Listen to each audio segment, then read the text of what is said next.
ಇಂದು ಹೈಕೋರ್ಟ್ನಲ್ಲಿ ಮೂಡಾ ಹಗರಣದ ಪ್ರಾಸಿಕ್ಯೂಷನ್ ಅರ್ಜಿ ವಿಚಾರಣೆ. ಸಿಎಂ ಸಿದ್ದರಾಮಯ್ಯಗೆ ಏನಾಗಲಿದೆ ಎನ್ನುವುದೇ ಟೆನ್ಷನ್. ಮೂಡಾ ಸೈಟ್ ವಿಚಾರದಲ್ಲಿ ಆಡಳಿತ ವಿಪಕ್ಷ ನಾಯಕರ ನಡುವೆ ಮಾತಿನ ಕದನ. ಇದೆಲ್ಲವನ್ನ ನೋಡೋಣ ಮೂಡಾ ಯಾಣ ನ್ಯೂಸ್ ಟಾಪ್ನಲ್ಲಿ. ಸಿದ್ದರಾಮಯ್ಯ ವಿರುದ್ಧ ಪ್ರಾಸಿಕ್ಯೂಷನ್ಗೆ ರಾಜ್ಯಪಾಲರು ಅನುಮತಿ ನೀಡಿದ್ದಾರೆ. ಇಂದು ಸಿದ್ದರಾಮಯ್ಯ ಪಾಲಿಗೆ ನಿರ್ಣಾಯಕ ದಿನವಾಗಿದೆ. ಇಂದು ಹೈಕೋರ್ಟ್ನಲ್ಲಿ ಪ್ರಾಸಿಕ್ಯೂಷನ್ ಅರ್ಜಿಯ ವಿಚಾರಣೆ ನಡೆಯಲಿದೆ. ಮಧ್ಯಾಹ್ನ 2:30ಕ್ಕೆ ಹೈಕೋರ್ಟ್ನಲ್ಲಿ ವಿಚಾರಣೆ ನಡೆಯಲಿದ್ದು, ವಿಚಾರಣೆ ಮುಕ್ತಾಯವಾದರೆ ಆದೇಶ ಬರಬಹುದು ಅಥವಾ ಆದೇಶ ಕಾಯ್ದಿರಿಸುವ ಸಾಧ್ಯತೆಯೂ ಇದೆ. ಹೀಗಾಗಿ ಕೋರ್ಟ್ನಲ್ಲಿ ಏನಾಗುತ್ತೆ ಅಂತ ಸಿದ್ದರಾಮಯ್ಯಗೆ ಟೆನ್ಷನ್ ಶುರುವಾಗಿದೆ.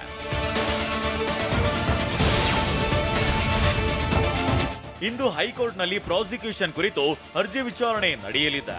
ಹೈಕೋರ್ಟ್ನಲ್ಲಾಗುವ ಎಲ್ಲ ಬೆಳವಣಿಗೆಗಳ ಮೇಲೆ ಸಿಎಂ ಸಿದ್ದರಾಮಯ್ಯ ನಿಗಾ ಇಡಲಿದ್ದಾರೆ. ಮನೆಯಲ್ಲೇ ವಾದ ಪ್ರತಿವಾದ ಗಮನಿಸಲಿದ್ದು, ಇಂದು ಸಂಜೆ 5 ಗಂಟೆವರೆಗೆ ಯಾವುದೇ ಕಾರ್ಯಕ್ರಮ ಇಟ್ಟುಕೊಂಡಿಲ್ಲ. ಇಂದು ಕೈಗೊಂಡಿದ್ದ ಸಿಎಂ ಮೈಸೂರು ಪ್ರವಾಸದಲ್ಲಿ ಬದಲಾವಣೆ ಕೂಡ ಮಾಡಲಾಗಿದೆ.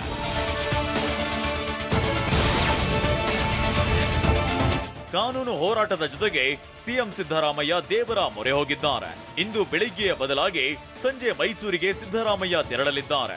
ರಾತ್ರಿ ಮೈಸೂರಿನಲ್ಲಿ ವಾಸ್ತವ್ಯ ಹೂಡಲಿದ್ದು, ನಾಳೆ ಬೆಳಿಗ್ಗೆ ಚಾಮುಂಡಿ ಬೆಟ್ಟಕ್ಕೆ ಭೇಟಿ ನೀಡಲಿದ್ದಾರೆ. ವಿಶೇಷ ಪೂಜೆ ಬಳಿಕ ಚಾಮುಂಡಿ ಕ್ಷೇತ್ರ ಅಭಿವೃದ್ಧಿ ಪ್ರಾಧಿಕಾರ ಸಭೆಯಲ್ಲಿ ಭಾಗಿಯಾಗಲಿದ್ದಾರೆ. ಸಭೆ ಬಳಿಕ ಬೆಂಗಳೂರಿಗೆ ವಾಪಸ್ಸಾಗಲಿದ್ದಾರೆ.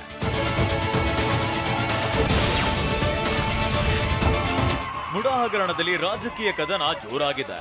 ನನ್ನ ಅಲುಗಾಡಿಸಲು ಸಾಧ್ಯವಿಲ್ಲ ಅಂತ ಹಾವೇರಿಯಲ್ಲಿ ಸಿಎಂ ಸಿದ್ದರಾಮಯ್ಯ ಹೇಳಿದ್ದಾರೆ.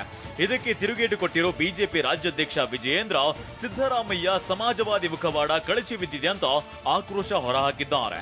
ಮೂಡಾ ಹಗರಣದಲ್ಲಿ ಹೋರಾಟ ನಿಲ್ಲೋದಿಲ್ಲ ಅಂತ ಗುಡುಗಿದ್ದಾರೆ.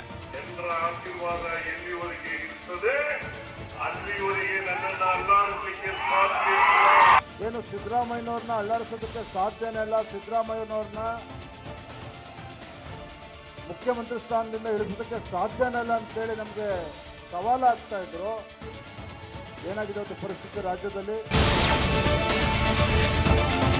ಸಿಎಂ ಸಿದ್ದರಾಮಯ್ಯ ಟೆಂಪಲ್ ರನ್ ವಿಚಾರಕ್ಕೆ ಕೇಂದ್ರ ಸಚಿವ ಪ್ರಹ್ಲಾದ್ ಜೋಶಿ ತಿರುಗೇಟನ್ನ ನೀಡಿದ್ದಾರೆ. ಕಾಂಗ್ರೆಸ್ನವರು ಪಾರ್ಟ್ ಟೈಮ್ ಹಿಂದೂಗಳು, ನೈತಿಕವಾಗಿ ಸಿದ್ದರಾಮಯ್ಯ ರಾಜೀನಾಮೆ ಕೊಡಬೇಕು ಅಂತ ಆಗ್ರಹಿಸಿದ್ರು. ಇದಕ್ಕೆ ಸಚಿವ ಜಮೀರ್ ಅಹಮದ್ ತಿರುಗೇಟು ಕೊಟ್ಟಿದ್ದು, ಬಿಜೆಪಿಯವರಿಗೆ ಸಹಿಸೋದಕ್ಕೆ ಆಗ್ತಿಲ್ಲ ಅಂತ ಕೆಂಡ ಕಾರಿದ್ರು. ಯಾವುದೇ ರಾಜಕಾರಣಿ ಬಗ್ಗೆ, ಯಾವುದೇ ಪ್ರಮುಖರ ಬಗ್ಗೆ ನಾವಲ್ಲದು ಡಿಸೈಡ್ ಮಾಡಿ, ಕೋರ್ಟ್ ಡಿಸೈಡ್ ಮಾಡ್ತದೆ. Let court decide it. ಆದರೆ ನೈತಿಕವಾಗಿ ಸಿದ್ದರಾಮಯ್ಯನವರು ರಾಜೀನಾಮೆ. ಆ ಸಿಎಂ ಯಾವತ್ತೂ ಟಗರೇ, ಅದು ಭಯ ಬಿಡೋದು ಪ್ರಶ್ನೆನೇ ಬರಲ್ಲ. ಒಂಥರ ಹುಲಿ ಇದ್ದಂಗೆ ನಮ್ಮ ಸಿಎಂ, ಒಂಥರ ಟಗರ್ ಅಂತಾರೆ ನೋಡಿ ಅಂತ. ಬಿಜೆಪಿಗೆ ಏನಾಗಿದೆ, ಅವರು ಸಹಿಸಕ್ಕೆ ಸಾಧ್ಯ ಆಗ್ತಾ ಇಲ್ಲ. ಒಬ್ಬ ಬ್ಯಾಕ್ವರ್ಡ್ ಕ್ಲಾಸ್. ಕುಮಾರಸ್ವಾಮಿ ವಿರುದ್ಧ ರಾಜ್ಯಪಾಲರು ಆಕ್ಷನ್ ತೆಗೆದುಕೊಳ್ಳಬೇಕಲ್ವಾ ಅಂತ ಸಚಿವ ಡಾಕ್ಟರ್ ಜೆ ಪರಮೇಶ್ವರ್ ಪ್ರಶ್ನಿಸಿದ್ದಾರೆ. ಹೈಕೋರ್ಟ್ನಲ್ಲಿ ವ್ಯತಿರಿಕ್ತ ತೀರ್ಪು ಬಂದ್ರೆ ರಾಷ್ಟ್ರಪತಿಗಳನ್ನ ಭೇಟಿ ಮಾಡ್ತೀವಿ. ಸಿಎಂ ಸಿದ್ದರಾಮಯ್ಯಗೆ ಯಾವುದೇ ಆತಂಕವಿಲ್ಲ ಅಂತಾನೂ ಪರಂ ಹೇಳಿದ್ದಾರೆ. ಬಹಳ ಕ್ಲಿಯರ್ ಆಗಿದ್ದಾರೆ in his mind and body. Very clear.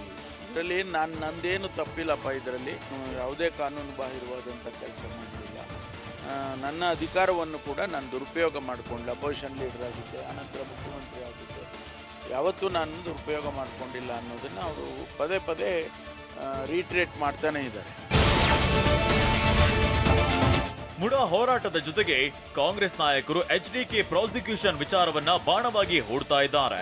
ಆದರೆ ರಾಜ್ಯಪಾಲರು ತಮ್ಮ ಬಳಿ ಯಾವುದೇ ಪ್ರಾಸಿಕ್ಯೂಷನ್ ಅರ್ಜಿ ಬಾಕಿ ಇಲ್ಲ ಅಂತ ಹೇಳಿದ್ದಾರಂತೆ. ಈ ಬಗ್ಗೆ ಪ್ರತಿಕ್ರಿಯಿಸಿದ ಡಿಕೆ, ನನಗೂ ಆಶ್ಚರ್ಯವಾಗಿದೆ. ಈಗ ನನ್ನ ಮೇಲೂ ಅರ್ಜಿ ಕೊಡೋಕೆ ರೆಡಿಯಾಗಿದ್ದಾರೆ ಅಂತ ಆರೋಪಿಸಿದ್ರು. ಈ ಮಾತಿಗೆ ಕೇಂದ್ರ ಸಚಿವ ಪ್ರಹ್ಲಾದ್ ಜೋಶಿ ಪಂಚ್ ಕೊಟ್ಟಿದ್ದಾರೆ. ಕೆಲವು ಲೀಡರ್ಗಳು ರೆಡಿ ಆಯ್ತಾವ್ರೆ, ನನ್ನ ಮೇಲೆ ಕೂಡ ಲಿಸ್ಟ್ ಮಾಡ್ತಾವ್ರೆ. 2013ರಾಗ ನಿಮ್ಮ ಸರ್ಕಾರ ಇತ್ತು, ಅವ್ರ ಮನೆಗೆ ಹೋಗಿ ಕಾಲು ಬಿದ್ದು ಕುಮಾರಸ್ವಾಮಿ ಅವರು ನೀವು ಮುಖ್ಯಮಂತ್ರಿ ಮಾಡಿದ್ರಿ.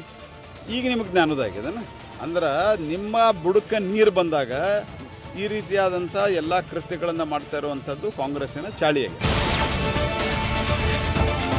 ಮುರುಗೇಶ್ ನಿರಾಣಿ ವಿರುದ್ಧ ಬಾಕಿ ಇರೋ ಪ್ರಾಸಿಕ್ಯೂಷನ್ಗೆ ಅನುಮತಿ ನೀಡಬೇಕು ಅಂತ ಕಾಂಗ್ರೆಸ್ ನಾಯಕರು ಪಟ್ಟು ಹಿಡಿದಿದ್ದಾರೆ. ಈಗ ರಾಜಭವನ ಚಲೋ ನಡೆಸಿದ್ದಾರೆ. ಇದಕ್ಕೆ ಟಾಂಗ್ ಕೊಟ್ಟಿರೋ ನಿರಾಣಿ, ನನ್ನಿಂದ ರಾಜ್ಯ ಸರ್ಕಾರಕ್ಕೆ ₹1 ನಷ್ಟವಾಗಿಲ್ಲ ಅಂತ ಹೇಳಿದ್ದಾರೆ. ಮುರುಗೇಶ್ ನಿರಾಣಿ ಅವರಿಂದ 4 ಕೋಟಿ ರೂಪಾಯಿ ಇಲಾಖೆಗಾಗುವಂಥ ನಷ್ಟ ತಪ್ಪಿದೆ ಹೊರತು ನನ್ನಿಂದ ಯಾವುದೇ ₹1 ಹಾನಿಯಾಗಿಲ್ಲ ಅನ್ನುವಂಥದ್ದು ಇವತ್ತಿನ ಸಂದರ್ಭದಲ್ಲಿ ಸ್ಪಷ್ಟೀಕರಣ ಕೊಡ್ತಾ ಇದ್ದಾರೆ.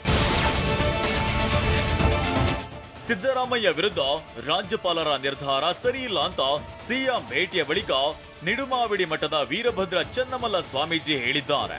ಕೇಂದ್ರದ ಒತ್ತಡದಿಂದ ಪ್ರಾಸಿಕ್ಯೂಷನ್ಗೆ ಅನುಮತಿ ಕೊಟ್ಟಿದ್ದಾರೆ ಅಂತ ಆರೋಪಿಸಿದ್ದಾರೆ.